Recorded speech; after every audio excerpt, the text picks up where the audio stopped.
Shalom Bapak Ibu Saudara sekalian yang dikasihi Tuhan Yesus Kristus. Berjumpa kembali dalam Mimbar Gemar Online edisi hari ini Senin 12 September 2022. Pada kesempatan hari ini saya ingin berbagi salah satu firman Tuhan yang menginspirasi saya untuk kesempatan kali ini, yang terambil dari Matius 26 ayat yang ke-69 sampai 75 dengan perikop Petrus menyangkal Yesus. Sementara itu Petrus duduk di luar di halaman, maka datanglah seorang hamba perempuan kepadanya, katanya, "Engkau juga selalu bersama-sama dengan Yesus orang Galilea itu."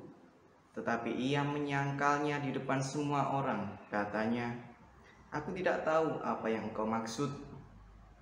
Ketika ia pergi ke pintu gerbang, seorang hamba lain melihat dia dan berkata kepada orang yang ada di situ, "Orang ini bersama dengan Yesus, orang Nazaret itu."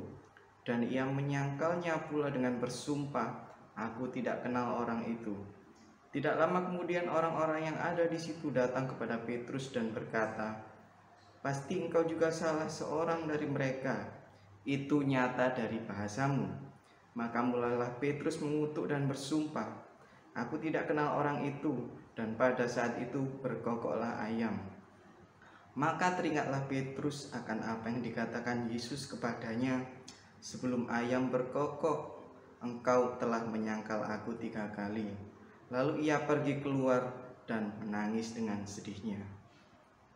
Dalam perikop ini dikisahkan sebuah kejadian di mana ini merupakan, bisa dikatakan, salah satu titik terendah dari Petrus ya.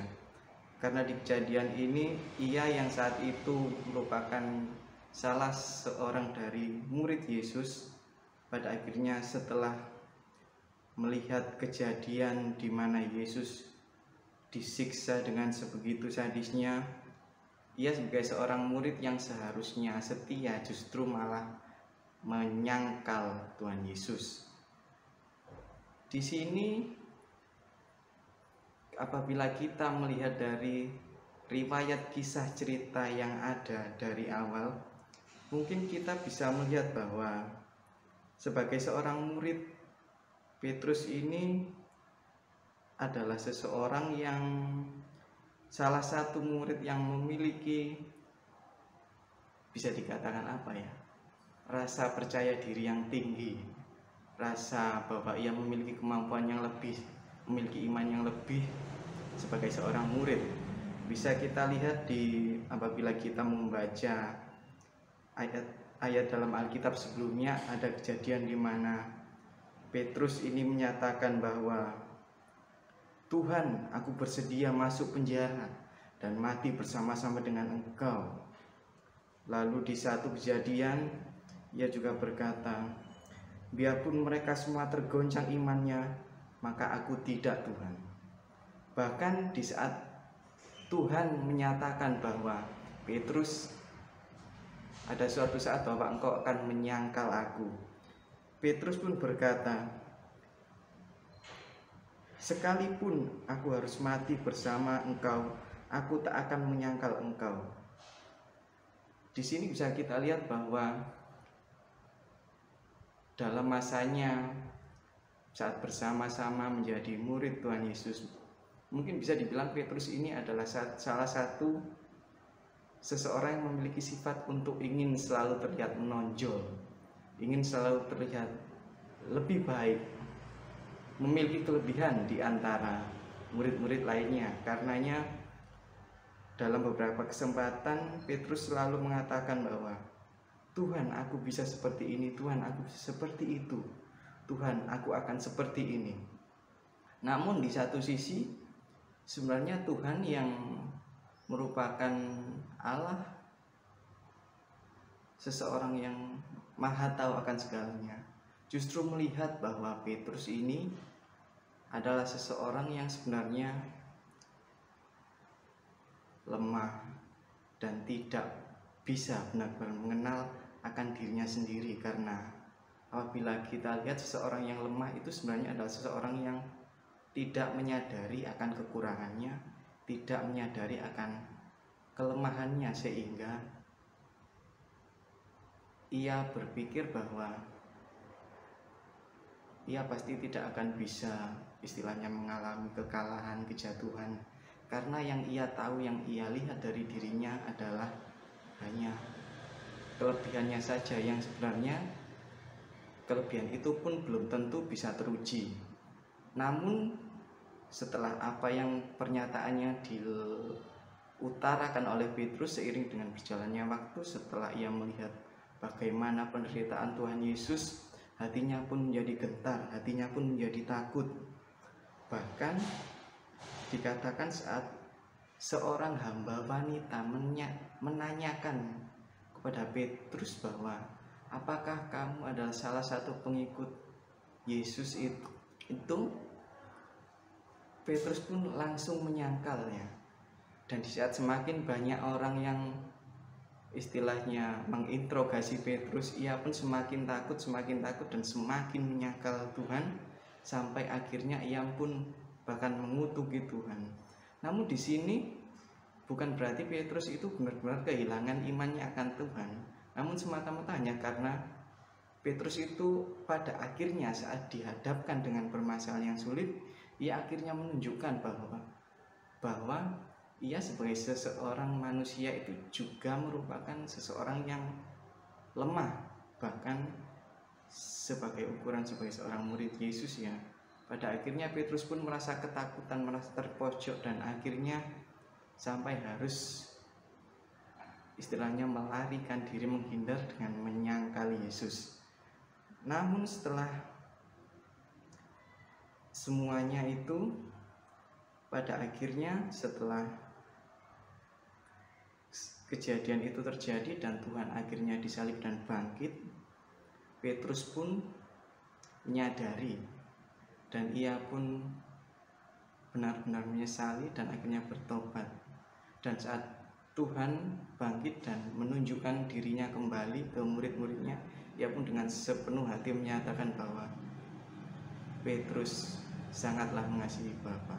Di sini kita bisa pelajari bahwa memang pada kenyataannya kita sebagai anak-anak Tuhan pastinya diberikan Tuhan berbagai macam talenta, berbagai macam kemampuan, berbagai macam hikmat yang memang Tuhan berikan untuk supaya kita bisa menghadapi kehidupan di dunia ini, bagaimana kita harus bersikap. Namun ada kalanya di saat individu itu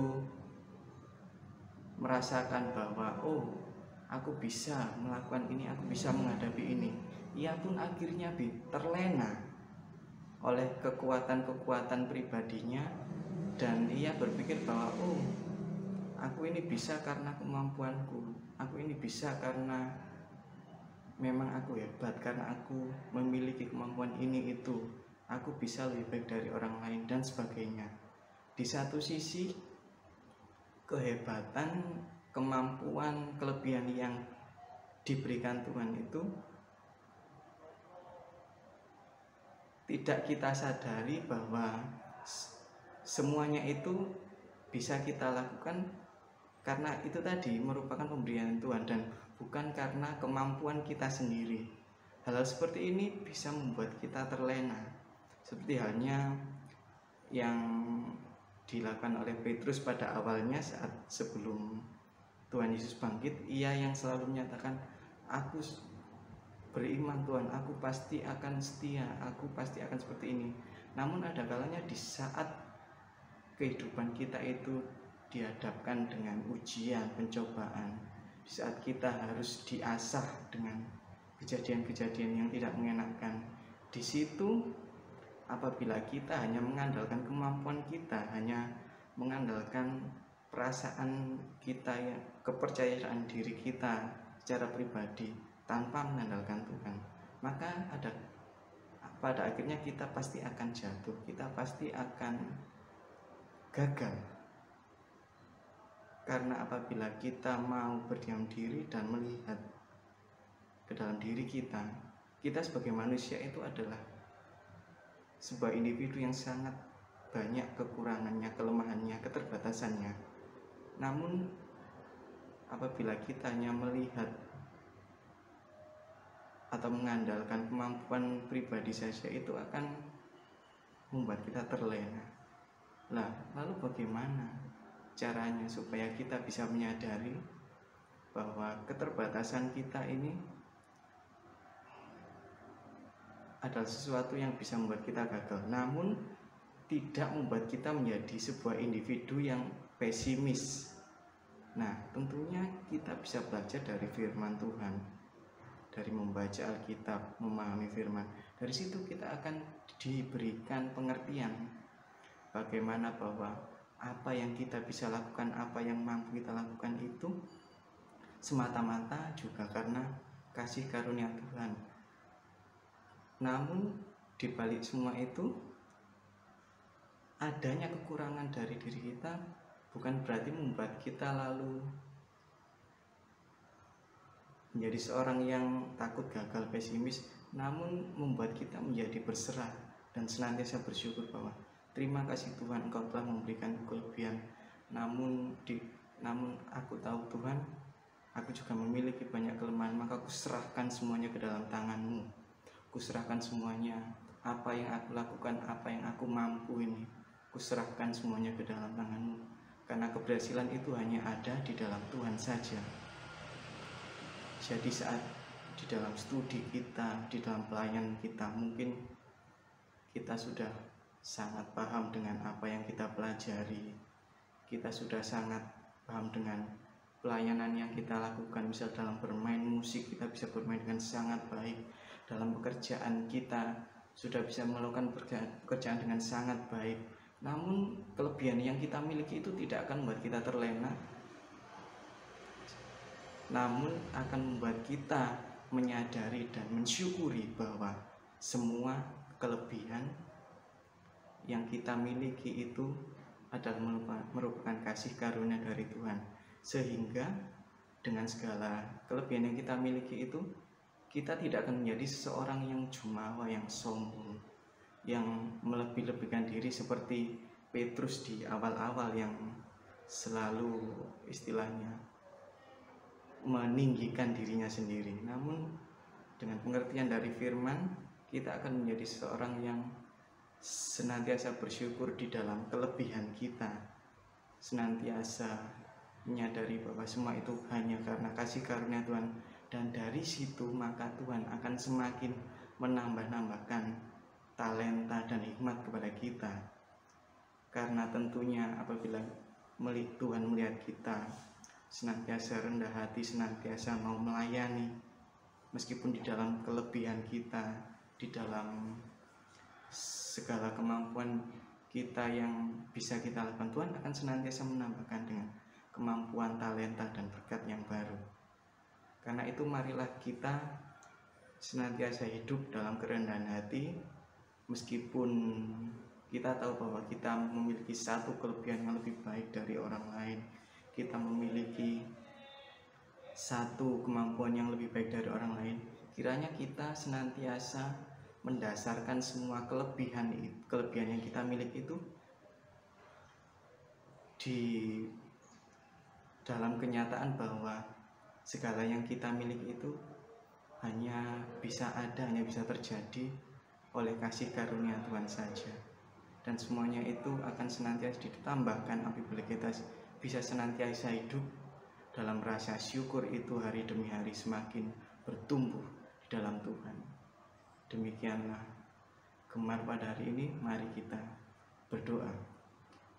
Tuhan Yesus, kami bersyukur atas pengajaran yang Engkau berikan kepada kami pada pagi hari ini, yang mengajarkan kami untuk senantiasa menyadari, untuk senantiasa belajar bahwa di balik kelebihan-kelebihan yang kami miliki pasti ada kekurangan yang ada dalam diri kami. Oleh karenanya itu Tuhan, kiranya ajarkan kami, bimbing kami untuk senantiasa rendah hati, untuk senantiasa sadar untuk senantiasa bersyukur atas kelebihan-kelebihan yang kami miliki, sehingga kami bisa mendasarkan semuanya itu hanya di dalam kasih karunia-Mu saja Tuhan.